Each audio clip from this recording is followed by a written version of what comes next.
സച്ചിയെയും രേവതിയെയും തേടി ആ സന്തോഷ വാർത്ത എത്തുന്നു. ആ സന്തോഷ വാർത്ത അറിയുന്ന രണ്ടുപേർക്കും അത് മനസ്സിൽ അടക്കി പിടിക്കാൻ കഴിയാത്ത സന്തോഷമായി മാറുകയും അത് പുറത്ത് പ്രകടിപ്പിക്കുകയുമാണ്. ഈ സന്തോഷ വാർത്ത രേവതി സച്ചിയോട് പറയുമ്പോൾ സച്ചി പരിസരം മറന്ന് രേവതിയെ കെട്ടിപ്പിടിച്ചുകൊണ്ട് രേവതിയുടെ കവിളിലും ചുണ്ടിലും ചുംബനം കൊടുത്ത് ഉമ്മ വെച്ച് മതിയാകാതെ രേവതിയെ എടുത്തുയർത്തി ഒരു കൊച്ചുകുട്ടിയെ പോലെ സ്നേഹിക്കുകയാണ്. അത് സംഭവിക്കുന്നു.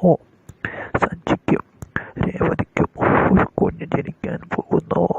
രേവതി ഒരു അമ്മയാവുന്നു, സച്ചി ഒരു അച്ഛനാവുന്നു. ഈ